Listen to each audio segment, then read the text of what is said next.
Aujourd'hui, dans Petit meurtre entre riches, l'héritier d'une fortune se chiffrant en milliards, Une des plus grosses fortunes de l'immobilier à New York. devient un fugitif travesti qui a du sang sur les mains. Il s'habille comme une femme qui sait apparemment s'y prendre pour démembrer les corps. Ensuite, il subventionne très généreusement l'église locale le jour, Il était un pilier de la communauté. et la nuit, il finance le milieu. 6 jours par semaine, il s'adonnait à la cocaïne, aux prostituées. Le 7e jour, c'était l'église, la famille. Je suis Christopher Mason.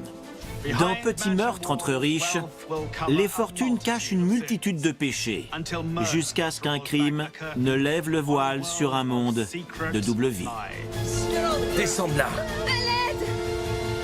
Laisse-moi.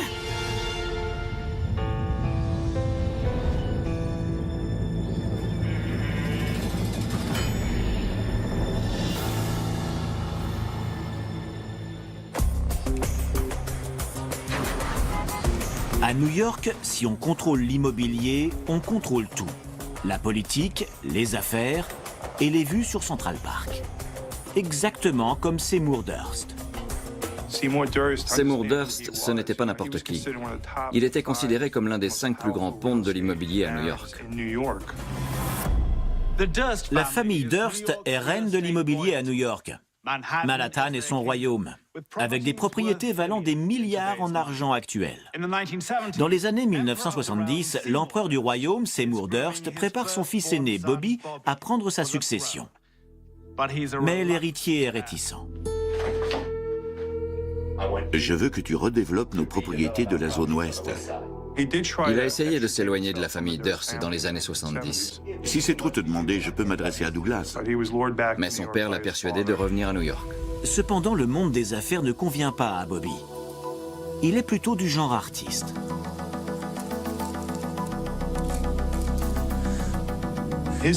Son truc, c'était plutôt la solitude et fumer de l'herbe. Il était renfermé, il restait plutôt dans son coin. Il n'était pas à l'aise en société. Ceux qui connaissent le passé de Bobby et qui savent à quoi il a assisté dans son enfance ne sont pas surpris qu'il ait des problèmes.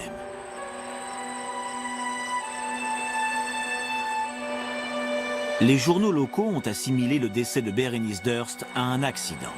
Mais la famille a révélé par la suite que la mère de Bobby s'était suicidée. Et Bobby, âgé de 7 ans, a assisté au drame. Un drame qui allait le marquer pour le reste de sa vie.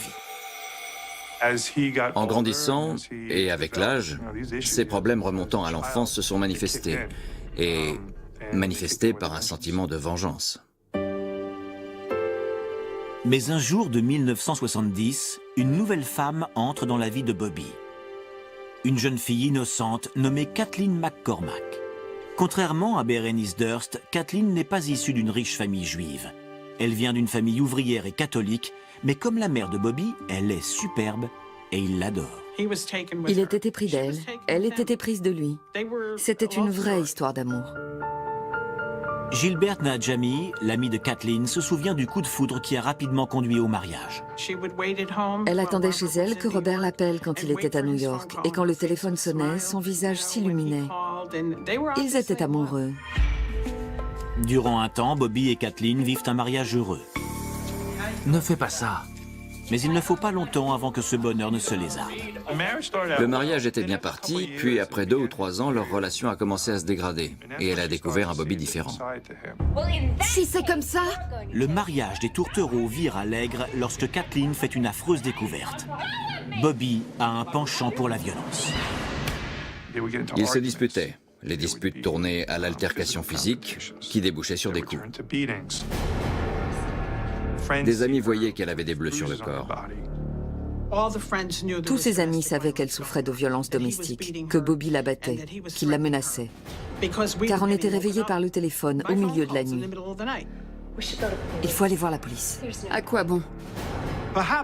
En cherchant peut-être d'autres moyens d'exprimer sa colère, Durst entreprend une thérapie du cri primal. Mais ceux qui entendent le cri de ce Bobby Durst sont troublés. Il s'apparente davantage au hurlement d'un animal sauvage qu'à celui d'un être humain. Où tu vas comme ça?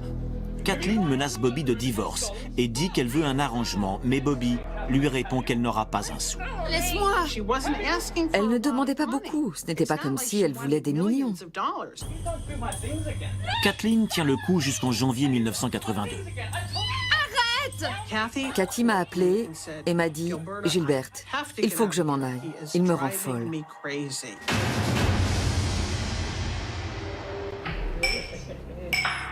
Kathleen retrouve son amie lors d'un repas avec sa famille. Sujet difficile. Je sais, mais il faut que je m'accroche. Mais la tranquillité ne dure pas. Elle était là depuis 1 heure ou 2 quand le téléphone a sonné. Et c'était Robert. Il hurlait. Tout le monde pouvait l'entendre. Réplique tout de suite. Il hurlait. Je dîne avec des amis. Toute ma famille savait qu'il y allait avoir une violente dispute à son retour chez elle. Merci beaucoup. Au moment de partir, Kathleen dit à Gilberte quelque chose qui lui fait froid dans le dos. On était devant l'entrée et elle m'a dit en me regardant droit dans les yeux, « Gilberte, promets-moi que s'il m'arrive quelque chose ce soir, tu me retrouveras. J'ai peur de Bobby. » C'est la dernière fois que Gilberte voit Kathleen. J'ai peur. Je me demande toujours. Je me demande pourquoi je l'ai laissée partir. Pourquoi je n'ai pas appelé pour m'assurer qu'elle était bien rentrée. Il y a tellement de questions. Bobby déclarera par la suite que son épouse et lui se sont disputés, puis qu'il l'a conduite à la gare où elle a pris un train pour Manhattan. C'est Bobby qui, ensuite, 5 jours plus tard, a signalé sa disparition. Une grande recherche a donc été déclenchée, qui a fait la une des journaux, vu qu'il s'agissait de la famille Durst. L'épouse d'un grand ponte de l'immobilier avait disparu, une récompense avait été offerte. Bobby a donné sa version des faits, mais certains détails de son histoire ne tenaient pas et les enquêteurs ont commencé à le soupçonner. Surtout quand ils ont appris qu'il la frappait et qu'elle voulait divorcer. Robert Durst appelle une amie à l'aide, la journaliste Suzanne Berman, pour s'adresser aux médias et à la police. Suzanne Berman était tout le temps aux côtés de Robert et elle le protégeait. Elle l'a protégé jusqu'au bout. Gilberte Najami veut connaître le fin mot de l'histoire sur la disparition de Kathleen. Elle fouille la résidence secondaire de Kathleen et Bobby. Je cherchais en particulier les vêtements que portait Cathy chez moi le dimanche précédent. Je ne les ai pas trouvés. Puis, elle fait une découverte choquante. Son courrier était à la poubelle. Ses vêtements étaient jetés. Ses livres étaient à la poubelle. Il effaçait tous les signes rappelant que Kathleen avait partagé sa vie. Les soupçons pèsent sur Bobby Durst. Mais le corps n'est pas retrouvé. Et sans preuve contre lui, la disparition de Kathleen ne fait qu'allonger la liste des personnes disparues. Il faudra attendre 17 ans avant que cette affaire classée ne soit rouverte par un jeune enquêteur enthousiaste qui pense pouvoir prouver que la disparition de Cathy est bien un meurtre. Cet enquêteur veut interroger Suzanne Berman, qui a peut-être couvert le crime, mais il n'en aura jamais la possibilité. Je disais à la police et aux autorités qui voulaient bien m'écouter qu'il fallait interroger Suzanne Berman. Je l'ai dit à la télévision. Je l'ai dit dans un magazine People, dans un numéro paru le 4 décembre 2000. Les enquêteurs se sont rendus en Californie pour l'interroger. Le 24 décembre 2000, Suzanne a été retrouvée morte dans son appartement de Los Angeles. Elle avait été tuée d'une balle dans la nuque. Ce crime a toutes les caractéristiques d'un contrat, mais quelque chose ne colle pas. Elle ne faisait pas facilement confiance. Elle n'aurait pas laissé un inconnu entrer chez elle. Alors la police a compris qu'il devait s'agir d'un ami, de quelqu'un qu'elle connaissait bien. Elle se dirigeait vers le fond de son appartement. L'assassin la suivait. Il n'a eu qu'à lever la main et à presser la détente. Et elle était morte. Le moment du meurtre est également suspect. Berman devait être interrogé suite à la réouverture de l'enquête sur la disparition de Kathleen Durst. Sa famille et ses amis ne peuvent croire qu'il s'agit d'une simple coïncidence. Ils ont toujours cru que Susan Berman savait ce qui était arrivé à Cathy. Susan Berman était-elle la femme qui en savait trop? Durst est désormais suspect de la disparition de son épouse et du meurtre de sa meilleure amie. Il nie toute implication dans les deux affaires et disparaît. Mais ce n'est que le début. L'histoire de Bobby Durst est sur le point de prendre une tournure très étrange.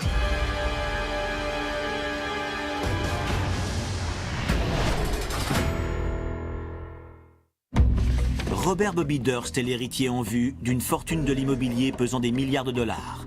À présent, il se cache. Il est recherché pour être interrogé par les autorités de l'État de New York sur la disparition de son épouse Kathleen en 1982 et par la police de Los Angeles pour le meurtre de son amie Susan Berman en décembre 2000.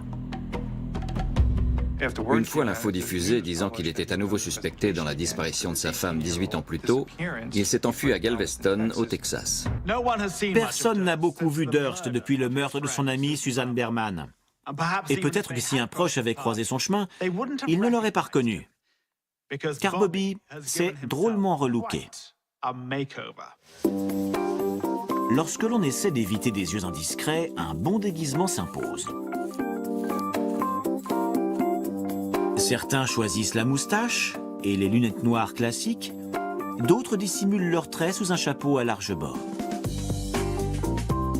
Bobby Durst opte pour une approche plus théâtrale. Il se transforme en femme sourde-muette.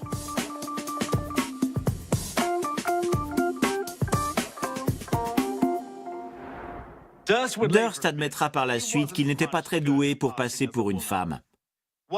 Une fois, alors qu'il était dans un bar, il a accidentellement mis le feu à sa perruque.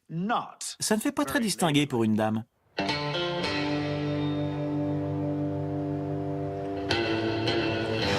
Bobby se rend à Galveston, au Texas, en décembre 2000 pour se cacher sous l'apparence d'une femme.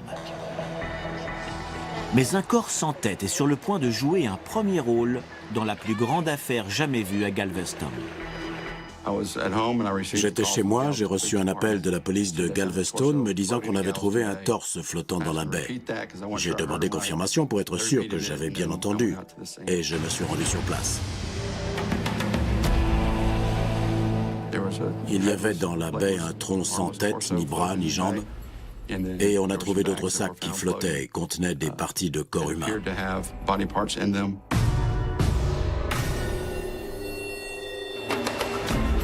Les enquêteurs dépêchés sur les lieux ouvrent les sacs poubelles et trouvent les membres d'un corps.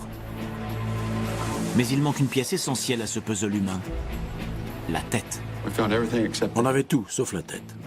On s'est d'abord demandé où cela nous menait, si on allait trouver une piste pour savoir ce qui s'était passé. Puis, dans l'un des sacs se trouve le premier indice pour résoudre l'une des affaires les plus étranges de l'histoire criminelle d'Amérique. Dans l'un des sacs poubelles, il y avait un bout d'enveloppe qui indiquait une résidence d'une avenue de Galveston. La résidence est une petite pension aux chambres bon marché. Les enquêteurs envoient les mains correspondant au corps au légiste pour vérification des empreintes digitales, tandis qu'un agent se rend à la pension. On avait la maison, mais on ne savait pas dans laquelle des 4 chambres on devait chercher. La police interroge les résidents des studios 3 et 4. Mais personne ne répond aux numéros 1 et 2. L'appartement 2 est loué par un retraité de 71 ans, Maurice Black. L'appartement 1 est occupé par une dame âgée, Dorothy Seiner. Puis, les enquêteurs identifient le puzzle humain flottant. On a pu identifier le corps grâce aux empreintes digitales des mains trouvées dans les sacs. Ce corps découpé est celui du résident de l'appartement 2, Maurice Black. Maurice Black est décrit comme un solitaire acariâtre. Il a été arrêté une fois pour avoir menacé de faire sauter les locaux d'une société de services publics car il trouvait ses factures d'électricité trop élevées. Mais comment un vieillard grincheux peut-il finir en morceaux jetés dans la baie? On avait déjà eu un mandat de perquisition pour l'appartement de Maurice Black à ce moment-là. Et on l'a trouvé complètement nettoyé. Pas une seule empreinte, ce qui était très inhabituel, étant donné qu'il habitait là. Mais il en va autrement dans le couloir. Qui a besoin d'empreintes lorsqu'il y a du sang? Le sang semblait avoir été épongé dans le couloir commun et vers la porte d'entrée de l'appartement 2.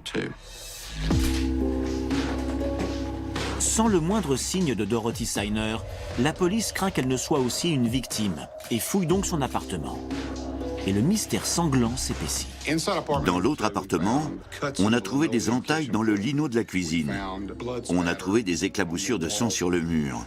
Une fois qu'on a enlevé le lino de la cuisine, on a trouvé une mare de sang dessous. Le studio de Dorothy a l'air d'un abattoir.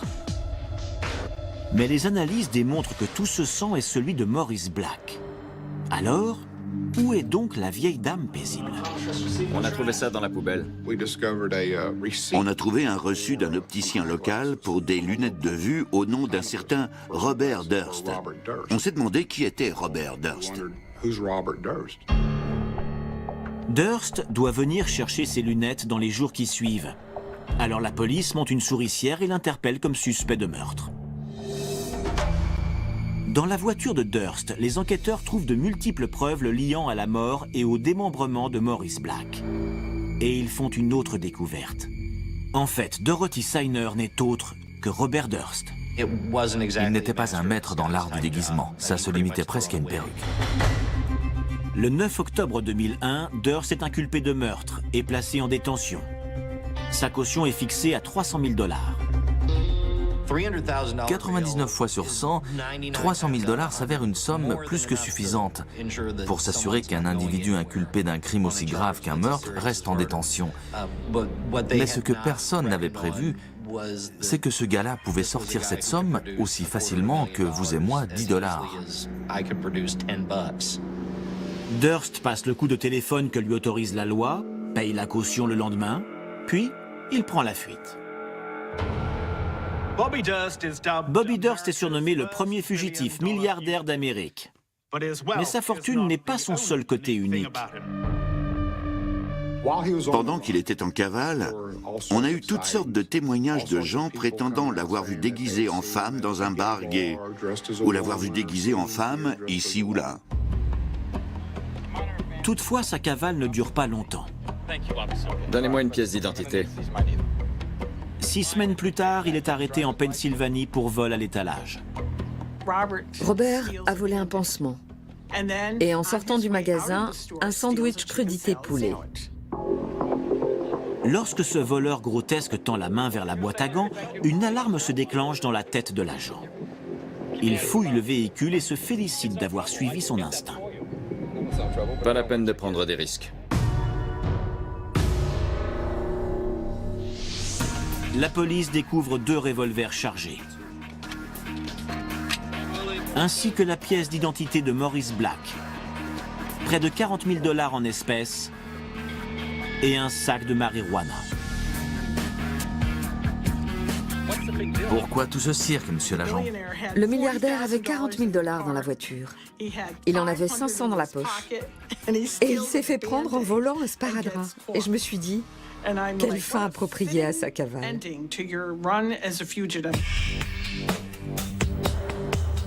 Durst est arrêté, puis extradé à Galveston, au Texas. Cette fois, la caution est fixée à 1 milliard $. Une somme plus difficile à se faire envoyer. En septembre 2003, Durst est enfin jugé pour le meurtre de Maurice Black. Du côté de la partie civile, le cas semble limpide. Je pensais vraiment que les preuves étaient accablantes, qu'il allait être condamné. Mais Bobby Durst ne se rend pas sans combattre. Il a engagé les ténors du barreau. Il a engagé les meilleurs juristes, les meilleurs avocats en droit pénal de tout le Texas. Durst reconnaît avoir tué son voisin Maurice Black, mais prétend que c'était de la légitime défense. Il déclare qu'en rentrant chez lui un jour, il a trouvé Black dans son studio, un pistolet à la main. C'est quoi ce flingue? Tu veux que je te bute avec? Une lutte s'en est suivie, un coup est parti tout seul et Black a reçu la balle dans le visage. La défense prétend que Durst a alors paniqué et craignant que cet incident ne passe pour le meurtre délibéré de Black, il a, dans un état second, découpé le corps avant de s'en débarrasser.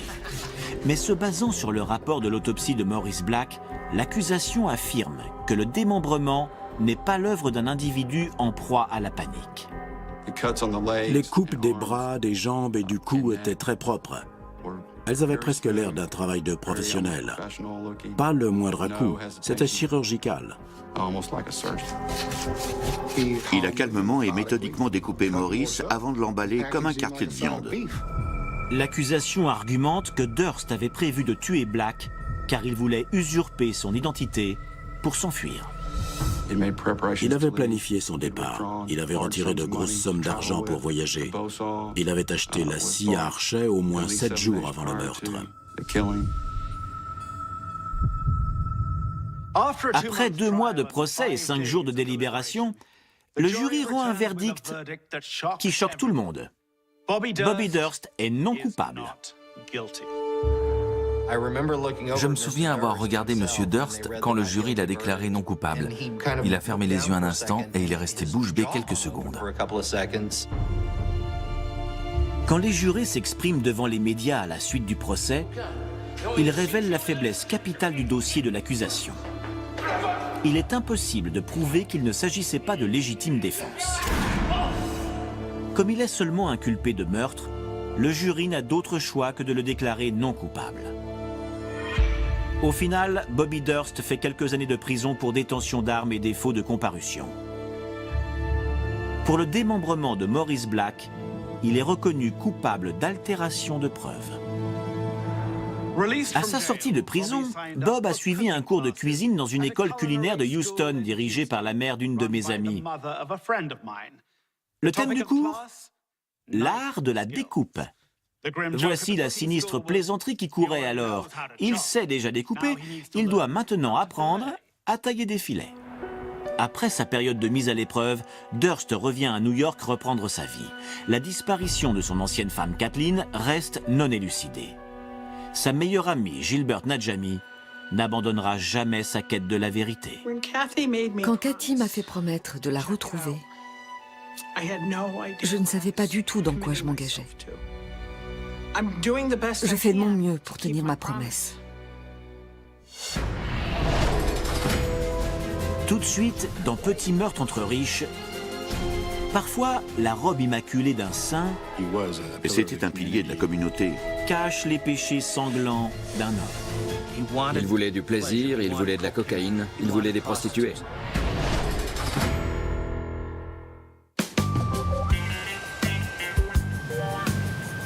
L'expression « homme d'affaires millionnaire » évoque des voitures de luxe, des jets privés, des week-ends dans des country clubs, et pas des maisons de retraite ou des églises. C'est pourtant tout ce qui caractérise cet homme. Helmut Buxbaum est un pratiquant dévot et possède un empire de maisons de retraite estimé à 22 millions de dollars dans l'Ontario, au Canada. Il a dit un jour à quelqu'un de sa famille, « Je ne serai pas pauvre, j'aurai des gens qui travailleront pour moi. » Il est arrivé au Canada à la fin des années 50 avec 5 $ en poche et vers le milieu des années 80, il avait un empire pesant 22 millions de dollars. Une bien belle réussite, pour être honnête. Mon père a travaillé très dur. Parfois, il travaillait 16-18 heures par jour. Mais comme se rappelle Philippe, le troisième fils d'Helmut, même quand l'entreprise devenait un empire, ce père travailleur n'affichait aucun luxe ostentatoire.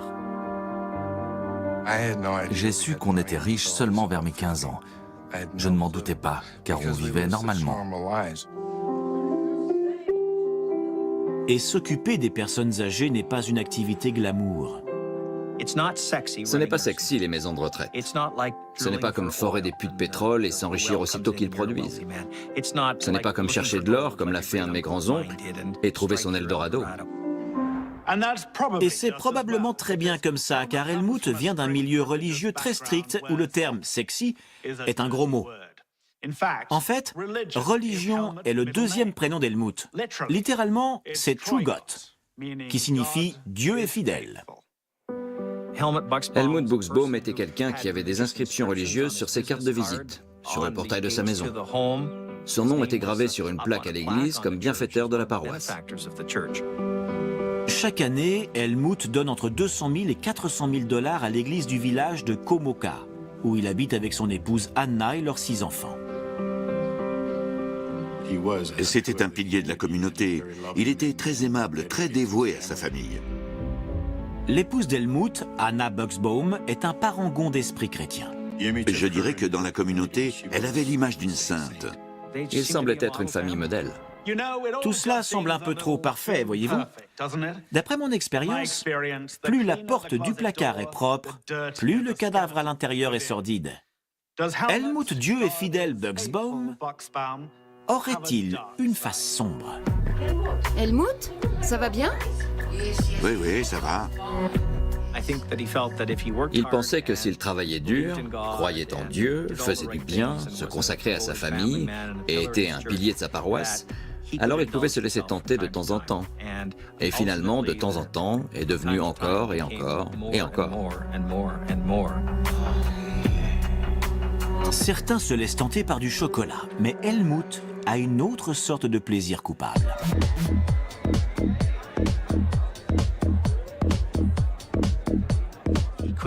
Il n'était pas du genre à collectionner les timbres. Il aimait les prostituées. Il aimait la cocaïne.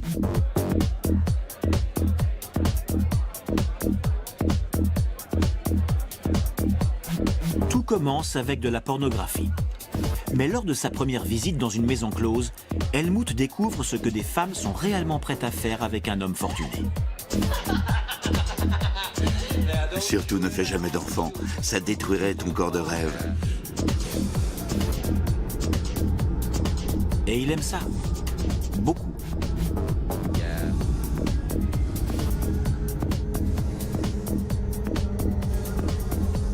Les prostituées et les dealers aiment ça aussi.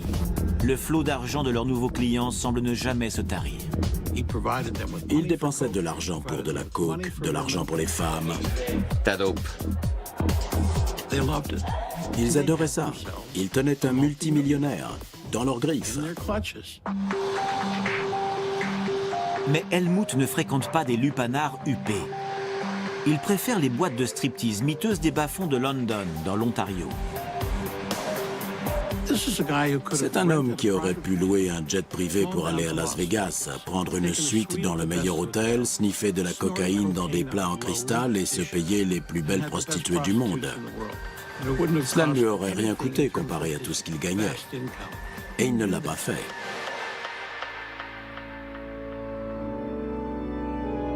Cependant, Helmut entretient son image de grand dévot à l'église. Je ne peux même pas imaginer comment il pouvait s'asseoir sur le banc de l'église, puis aller au bar et avoir une conversation. Ce sont deux mondes différents, et il était à l'aise dans les deux. Helmut mène une double vie. Mais en bon chrétien, il confesse ses péchés à son épouse Anna. Il sait qu'elle aura le cœur de lui pardonner. Il lui confiait qu'il voyait des prostituées, qu'il prenait de la cocaïne, qu'il fréquentait des gens louches, et elle lui pardonnait encore et toujours. Mais que pense le Tout-Puissant de ses agissements? Quand Helmut souffre d'une attaque juste quelques semaines après son 43e anniversaire, Anna se demande si c'est un châtiment de Dieu. Peut-être que ce pilier de la communauté va désormais commencer à mieux se conduire. Vraiment?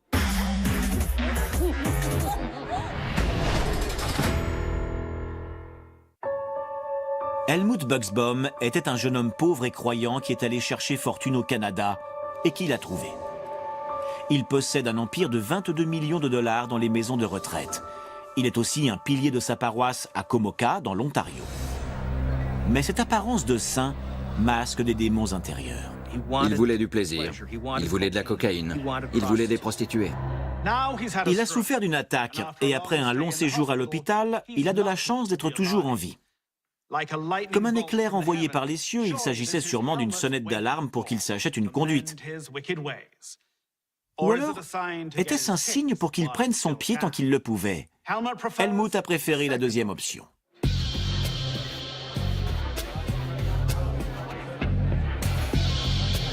Il a commencé à devenir quelqu'un d'autre, une sorte de sauvage sans aucun contrôle, qui ferait tout ce qu'il voulait, quand il le voulait et aussi longtemps qu'il le voulait. Bonne cam, non? Ah, je suis vivant! C'était comme un régulateur, cette petite pièce d'un moteur qui évite la surchauffe ou le surrégime. Ce régulateur qui faisait penser « Oh, je ne peux pas faire ça ». C'était comme s'il était hors service. Et soudain, il s'est totalement adonné à la débauche. Il n'essayait même plus de se cacher.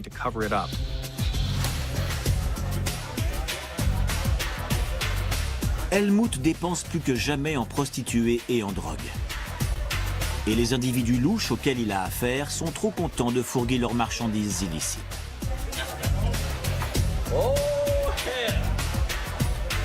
Pour le dealer et proxénète Squirrel Barrett, Helmut est une véritable poule aux œufs d'or. Squirrel Barrett, le principal fournisseur, vivait au crochet de Buxbaum. Il l'arnaquait sur chaque vente de drogue, il en gardait une partie pour lui. C'était très lucratif. Et il disait à tous ses amis de ce milieu malfamé, « Ce gars est plein aux as. Il peut nous rapporter gros. Il nous faut plus de cam pour lui. » Dans le même temps, Helmut s'efforce de donner encore plus que d'habitude à son église. L'argent achète des amitiés chez les voyous et il achète des amitiés dans d'autres cercles. Rien ne l'entravant, Helmut s'enfonce de plus en plus dans le monde obscur du vice. Il emmenait des prostituées dans un palace. Il s'injectait d'énormes quantités de cocaïne. Il finançait une bonne partie de la prostitution et du trafic de drogue de London dans l'Ontario. Il ne se contrôlait plus. Et les répercussions de la vie de débauche d'Helmut sont ressenties au foyer par son épouse qui endure ce long calvaire. Juste par précaution.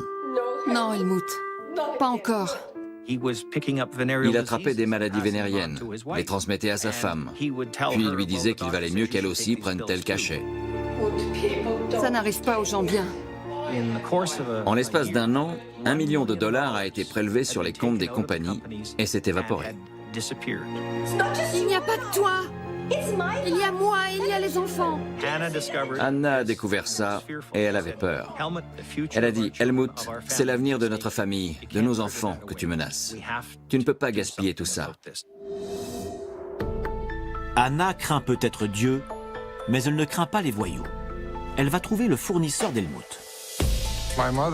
Ma mère est allée trouver ses dealers et leur a dit que s'ils ne laissaient pas son mari tranquille, elle allait tous les dénoncer à la police. Les dealers ne veulent pas perdre leurs clients millionnaires. Ils ne voulaient pas perdre leur filon. Ils faisaient de lui ce qu'ils voulaient, excepté qu'elle interférait. Helmut aussi en veut à Anna, qui essaye de le priver de bon temps.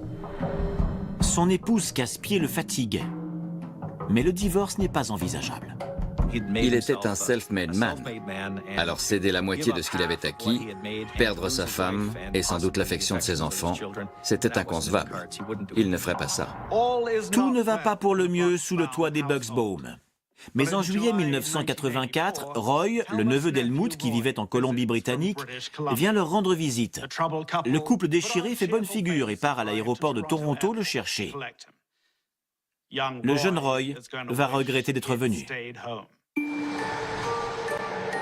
Anna et Helmut Buxbaum quittent l'aéroport dans leur véhicule. Le neveu, Roy Buxbaum, est assis à l'arrière. Le couple est allé le chercher et ils repartent tous à Komoka. Ils sont sur la route, ils sont fatigués, il fait chaud. Helmut voit un véhicule arrêté plus loin. La voiture semble en panne. Et Helmut insiste pour s'arrêter afin d'aider. C'est une erreur fatale. Couche-toi, allez! Qu'est-ce que tu fous? Qu'est-ce que tu fous? Un braqueur apparemment sous l'emprise de la drogue exige leur argent liquide et les bijoux. Mais il semble soudain perdre patience et extirpe Anna du véhicule. À genoux! Puis, quelques secondes après, il l'abat. Pitié! Je vous en prie! Il a tiré 3 balles. Une dans la tempe, qui lui a explosé le cerveau. Une autre qui l'a touché dans le bras. Et la troisième qui l'a manqué. L'assassin s'enfuit avant qu'Helmut ne puisse arrêter un véhicule qui passe. Mais pour Anna Buxbaum, il est trop tard. Elle était recroquevillée dans le fossé et a vite rendu son dernier soupir. Elle est morte là, au bord de la route. La police arrive sur les lieux. Helmut dit aux agents qu'il s'agit d'un braquage qui a mal tourné. Mais ces derniers sont étonnés. Comment un petit braquage peut-il virer à une exécution? Et pourquoi Anna? Quel intérêt de tuer Anna? Il n'y a pas eu de résistance, il n'y a pas eu lutte pour empêcher le vol. Alors pourquoi tuer la femme qui, normalement, ne constituait pas une menace? Qu'est-ce que tu fous? Qu'est-ce que tu fous? Allez, sors de là-dedans! Il a fait fortune dans les maisons de retraite. Elle est juste celle qui vit à ses côtés. À genoux! À genoux! Quelque chose ne colle pas. Et tout le monde se pose une question. Que s'est-il vraiment passé? Avant la fin de la journée du lendemain, une piste va mener les enquêteurs à des réponses stupéfiantes.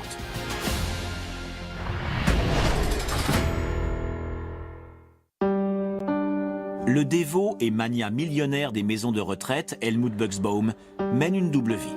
6 jours par semaine, il s'adonnait à la cocaïne, aux prostituées. Le 7e jour, c'était l'église, la famille. Lorsque son adorable épouse Anna est abattue sur le bord de la route, Helmut dit aux enquêteurs qu'il s'agit d'un braquage qui a mal tourné. Mais de nombreuses questions demeurent. Comment un braquage peut-il mal tourner au point de tuer quelqu'un d'une balle dans la tête? Les agents trouvent curieux le manque apparent de douleur chez Helmut. Il ne se comportait pas comme un mari accablé de chagrin. Helmut reconnaît qu'il n'a rien fait pour protéger son épouse du braqueur. C'était une sainte, et il est resté là à regarder une sainte se faire tuer. Puis, le soir suivant le meurtre, la police a du nouveau. On a eu une info disant qu'un homme avait rencontré Helmut Buxbaum à l'aéroport de Toronto. L'homme non identifié est arrêté à Toronto, en possession de cocaïne. Il s'agit de Robert Squirrel Barrett, le dealer d'Helmut. La police apprend alors qu'Helmut se drogue et fréquente des prostituées. Anna aurait-elle été victime d'une guerre du milieu? Puis, nouveau tournant dans l'enquête. Un agent de patrouille dit qu'Anna et Helmut s'étaient déjà arrêtés ce jour-là de l'autre côté de la route pour le même véhicule bleu quelques heures avant le meurtre. Pourquoi Helmut s'arrêterait-il 2 fois le même jour pour le même véhicule, à moins d'avoir une bonne raison? Je m'arrête toujours dans ces cas-là. Les enquêteurs emmènent Buxbaum pour interrogatoire. Vers le milieu de l'interrogatoire, on a eu la certitude que cet homme nous mentait.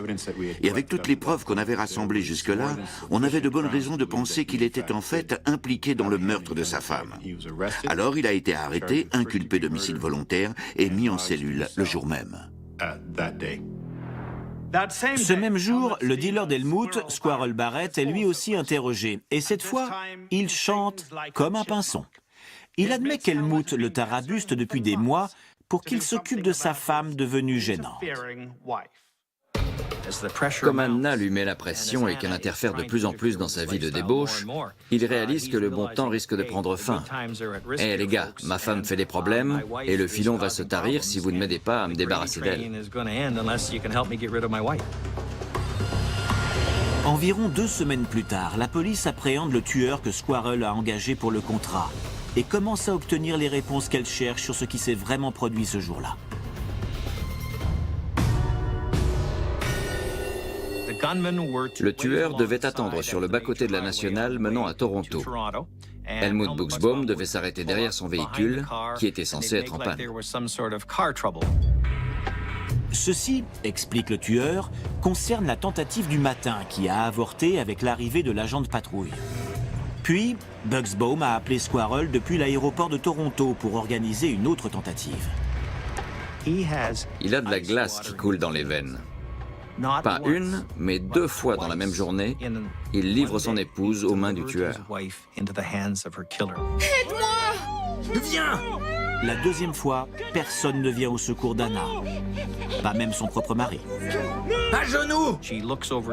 Elle regarde son mari pour qu'il l'aide. Et il reste là, passif, à ne rien faire. Alors elle comprend. Chérie, pitié, non. Pas comme ça. Elle supplie son mari. Non, Helmut!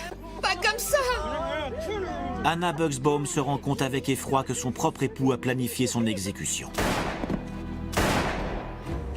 Elle savait qu'elle allait mourir. Et elle savait que son mari avait tout organisé. Ça doit être une horrible pensée à emporter dans la tombe. Elle s'est tournée vers le tueur. Elle lui a dit « Non, pitié, j'ai 6 enfants. Pitié, ne faites pas ça. » Voyant que le mari ne se manifestait pas, que la femme le suppliait de ne pas la tuer, le tueur s'est adressé au mari et lui a dit « C'est toi que je devrais buter, ordure! Quand un tueur à gages minable vous regarde avec dégoût, vous savez que vous avez touché le fond. Mais les enquêteurs découvrent ensuite qu'Helmut Buxbaum s'est enfoncé encore plus. Il s'avère qu'il s'est arrangé pour profiter de la mort de sa femme. Quelques mois avant le meurtre, il a souscrit une assurance vie au nom d'Anna pour $1 million. Une fois payé le tarif négocié de $25 000 pour le meurtre de son épouse, le versement de l'assurance vie aurait laissé à Helmut un joli bénéfice de $975 000. Je n'arrive pas à imaginer ça. Tout ce côté glacial, impitoyable. En octobre 1985, Helmut Buxbaum est jugé pour meurtre avec préméditation. Et le défilé de fripouilles qui témoignent jette l'opprobre sur l'infâme client millionnaire. Helmut Buxbaum est condamné à la détention à perpétuité, avec possibilité de libération conditionnelle au bout de 25 ans.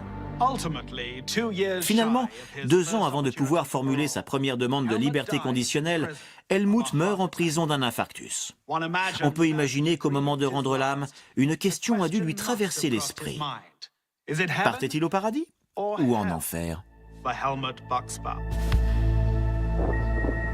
En novembre 2007, Helmut est inhumé auprès de son épouse Anna dans le cimetière de Komoka dans l'Ontario.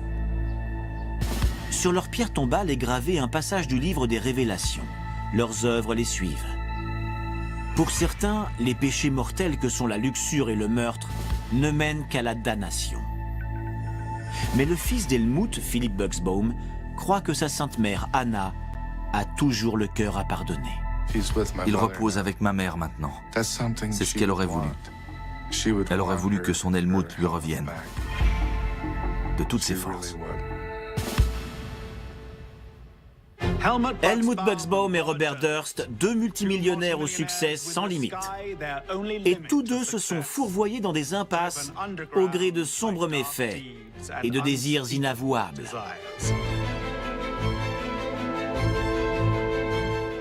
Ils ont fui les projecteurs pour essayer de dissimuler leurs péchés mortels. Mais leur badinage avec le meurtre a exposé les détails sordides de leur double vie. C'était Christopher Mason. À bientôt dans Petit meurtre entre riches.